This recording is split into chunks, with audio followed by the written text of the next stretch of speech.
안녕하세요. 프로넷소프트입니다. 만나 뵙게 되어 반갑습니다. 지금부터 여러분들과 함께 클라우드와 스마트 워크에 관해 이야기해 보려 합니다. 최대한 지루한 시간이 되지 않도록 노력하겠습니다. 그럼 먼저 순서에 관해 말씀드리겠습니다. 제가 말씀드릴 내용은 크게 두 가지입니다. 첫째로 클라우드의 개념을 설명드린 뒤 스마트 워크의 등장 배경과 기업 문화에 관해 설명드리겠습니다. 두 번째로 마이크로소프트가 어떤 스마트 워크 솔루션을 갖추었고 어떤 준비가 되었는지에 관해 말씀드리겠습니다. 먼저 클라우드입니다. 클라우드를 그냥 직역해보면 구름입니다. 하지만 좀 더 풀어서 설명해보면 클라우드에 적용된 기술을 클라우드 컴퓨팅이라고 합니다. 이해를 돕기 위해 그림을 하나 보여드리겠습니다. 그림을 보시면 아시겠지만 아래 컴퓨터들은 클러스터링 되어 있는 상태입니다. 여러 개의 컴퓨터가 제각기 존재하지만 하나의 기능으로 묶여있는 상황이죠. 그 위에 가상화 기술을 합치는 것입니다. 이렇게 되면 묶였던 내용을 한 번 더 묶어서 가상화할 수 있습니다. 추상적인 개념으로 볼 수 있죠. 이러한 가상화 머신을 합쳐서 서비스하는 개념입니다. 좀 더 쉽게 설명하면 내 컴퓨터에 묶여져 있는 가상 서버로 접근해서 서비스를 받는 것 정도로 줄일 수 있겠네요. 개념이 조금 명확해지셨나요? 그럼 클라우드 서비스의 종류에는 어떤 것들이 있는지 다음 슬라이드에서 살펴보도록 하겠습니다. 클라우드 서비스는 잘 알고 계시겠지만 파스, 사스, 이아스로 나뉩니다. 먼저 파스는 플랫폼 애저 서비스의 약자입니다. 그냥 직역하면 플랫폼을 서비스 받는 것인데요. 더 쉽게 설명드리자면 홈페이지를 예를 들 수 있습니다. 홈페이지를 만들려면 일단 기본적인 환경이 필요합니다. 쿼리를 보내려면 SQL도 필요하고 기본적인 언어를 사용할 수 있는 툴도 필요하고 서버, 도메인도 있어야 합니다. 이처럼 여러 가지 복잡한 환경을 기본적으로 서비스 받고 사용자는 이를 사용하는 것입니다. 즉, 환경을 서비스 받는 것이죠. 다음으로 사스는 소프트웨어 애저 서비스의 약자입니다.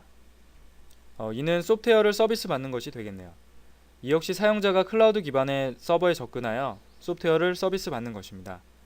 이해를 도와 설명드리자면 오피스 365의 링크 온라인, 익스체인지 온라인 등이 그 예가 될 수 있습니다. 이 서비스의 경우 테넌트가 월간 사용료를 지불함으로써 서비스를 받는 것입니다. 마지막으로 이아스는 인프라스트럭처 애저 서비스입니다. 이는 쉽게 저장 공간을 할당받는 것으로 이해하시면 되겠습니다. 데이터베이스, OS, 하드디스크 등을 서비스 받는 것입니다. 웹하드를 생각하시면 쉽게 이해되실 것 같네요.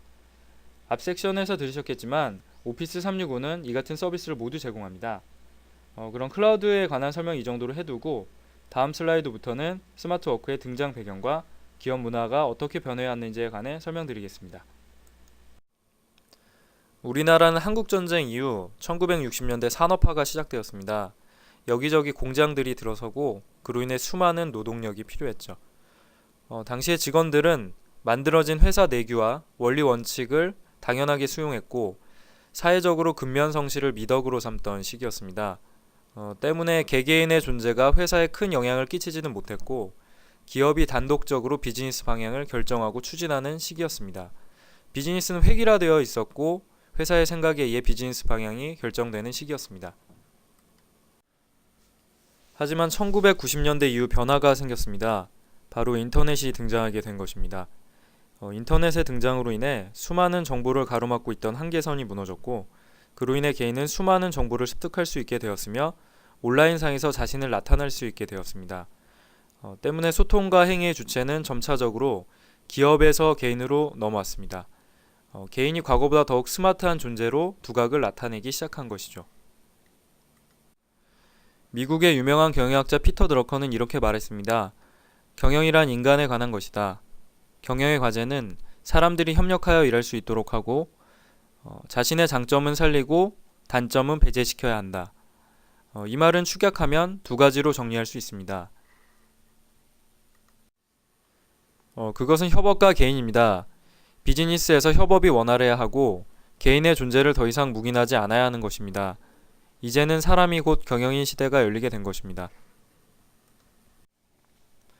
게다가 최근 클라우드 기술의 등장과 SNS 시장 활성화 그리고 스마트폰 도입 등의 변화를 통해 기술력과 비즈니스 체계는 크게 신장되었습니다. 이제는 어딜 가나 스마트폰을 볼 수 있고 어디에서나 인터넷을 할 수 있게 되었습니다. 최근에는 스마트폰으로 범인을 검거하는 사례까지 나타나는 등 스마트를 활용한 지식의 범위는 크게 확장되었습니다. 또한 개인은 이러한 발전된 기술력을 바탕으로 보다 편리하게 업무를 처리하게 되었습니다. 기업 또한 이를 수용하고 보다 원활한 업무가 가능하도록 해야 합니다. 때문에 기업은 지식 경영, 창조 경영 등을 강조하면서 개인을 부각시키고 스마트한 환경을 구축해야 합니다. 지금까지 스마트워크의 등장에 관해 간단히 설명드렸습니다. 그럼 이번 슬라이드에서는 스마트워크에 관한 정의를 내려보도록 하겠습니다. 스마트워크를 정리해보면 크게 세 가지로 나누어 볼 수 있습니다. 첫 번째로 그 정의는 한정된 시간 리소스를 효과적으로 사용하여 효율을 극대화하는 것입니다. 두 번째로 그 타겟은 경영진과 직원입니다. 그리고 마지막으로 그 방법으로는 모바일, UC, 그리고 클라우드 환경이 있습니다. 그렇다면 스마트워크를 위해 마이크로소프트는 어떤 준비를 했을까요? 다음 슬라이드에서 설명드리겠습니다. 기본적인 컨셉은 다음과 같습니다. 이동형 업무를 위해서는 스마트 디바이스가 우선 필요할 것입니다. 장비와 연동할 수 있는 서버가 회사 내부 또는 외부에 구축되어 있어야 할 것입니다. 그리고 보다 원활한 스마트 환경을 구축하기 위해서 클라우드 환경까지 구축한다면 스마트워크의 기본적인 구성은 마련되는 것이라 생각합니다. 다음 슬라이드를 통해 보다 구체적으로 말씀드리겠습니다. 간략히 설명드리겠습니다.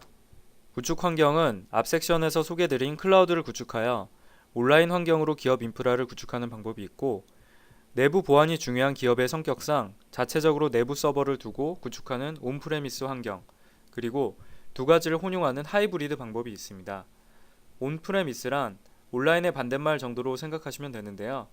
아직 온라인이 활성화되지 않은 상황을 이야기합니다. 그리고 하단부에 보시면 제가 스마트에 관해 단어별로 키워드를 풀이해 놓았는데요. 간단히 정리하면 공간, 방법, 지식, 결과, 시간입니다. 우선 공간과 시간은 쉽게 이해하실 것 같고, 방법이란 기존 체계에서 벗어나려는 시도를 말하고, 지식이란 어려운 정보를 공유하는 것, 그리고 마지막 결과는 스마트워크에 맞는 업무평가 체계가 구축되어야 한다는 정도로 정리할 수 있습니다. 그럼 다음 슬라이드를 보시겠습니다. 우선 화면을 보시면 이전 슬라이드와 거의 유사한 것을 보실 수 있습니다. 상단의 그림을 보시면 왼쪽에 온프레미스 환경과 오른쪽 상단에 온라인 환경, 그리고 두 가지를 혼용하는 하이브리드 환경이 있는데요. 이 개념은 방금 전에 설명드렸기 때문에 넘어가도록 하겠습니다. 그럼 보다 구체적으로 서버군에는 어떤 것들이 필요한지 살펴보겠습니다. 먼저 메일 서버입니다. 마이크로소프트 서버군으로 설명드리면 익스체인지 서버가 됩니다. 익스체인지 서버의 장점은 너무 많지만 그중 스마트워크와 관련된 것을 찾아보면 액티브 싱크 기술을 말씀드릴 수 있습니다. 액티브 싱크는 마이크로소프트에서 1996년도에 출시한 기술인데요.